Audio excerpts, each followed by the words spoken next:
Suami akhirnya mengetahui bahwa kehidupan istrinya tidak akan lama lagi. Pria dengan putus asa memohon maaf kepada dokter.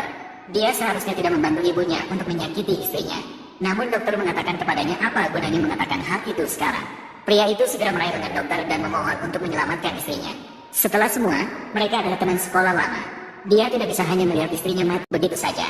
Dan seorang gadis kecil di sampingnya juga bangkit dan bertanya kepada dokter, apakah ibunya akan segera mati? Dan memohon kepada dokter untuk menyelamatkan ibunya. Dokter diam sejenak dan memberitahu ayah dan anak perempuan itu untuk bersiap-siap secara mental. Biarkan wanita itu melakukan apapun yang dia inginkan dalam beberapa hari ini.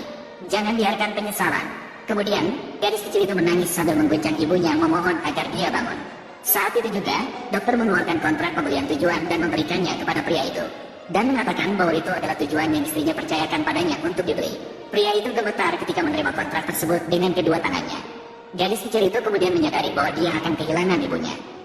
Ketika mendengar ibu memanggil namanya, buru-buru bertanya apakah ibu merasa tidak enak di mana. Menyiapkan bubur panas untuknya, memintanya untuk mengonsumsinya terlebih dahulu. Namun ditolak mentah-mentah oleh ibunya, dan menasihati anak perempuannya untuk tidak sibuk-sibuk. Ia sendiri sama sekali tidak bisa makan. Kemudian bertanya kepada gadis itu di mana ayahnya pergi. Gadis kecil memberitahu ibunya bahwa ayahnya sedang menelepon di luar. Faye juga bergegas keluar dari ruang perawatan mencari ayahnya. Sementara itu, pria di sini gelisah menelepon meminta bantuan kemana-mana. Mengetahui bahwa teman lamanya sebelumnya pergi ke Filipina untuk meminta amulet keselamatan, dia memutuskan untuk mencoba. Saat itulah anak perempuan datang memberitahu ayahnya bahwa ibunya sudah bangun. Ayah dan anak perempuan dengan panik masuk ke ruang perawatan. Pria itu dengan penuh perhatian memberikan air minum kepada istrinya. Kemudian bertanya kepada istrinya apakah ada sesuatu yang ingin dilakukannya. Dia sudah mengambil cuti panjang dari kantornya, dan juga mengambil cuti untuk sekolah anak perempuannya. Ayah dan anak perempuan menemaninya melakukan semua hal yang ingin dilakukannya. Namun wanita itu malah memarahi suaminya yang kacau, karena anaknya segera akan menghadapi ujian tengah semester. Namun gadis kecil di sampingnya meminta ibunya untuk tenang. Aku pasti bisa masuk sekolah bagus dengan kecerdasanku, dan tidak ada yang lebih penting daripada menemani ibu. Saat itu, wanita merasa sakitnya sangat parah. Namun ia tetap menahan sakit dan mengangkat kepalanya untuk memberitahu suaminya.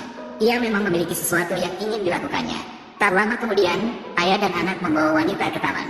Gadis kecil dengan senang hati memberitahu ibunya, semua pohon willow di taman sudah hijau. Suami dengan penuh perhatian meminta wanita duduk sejenak. Keluarga itu duduk di kursi menikmati pemandangan indah di taman. Gadis kecil meminta untuk difoto bersama keluarga. Wanita itu langsung setuju.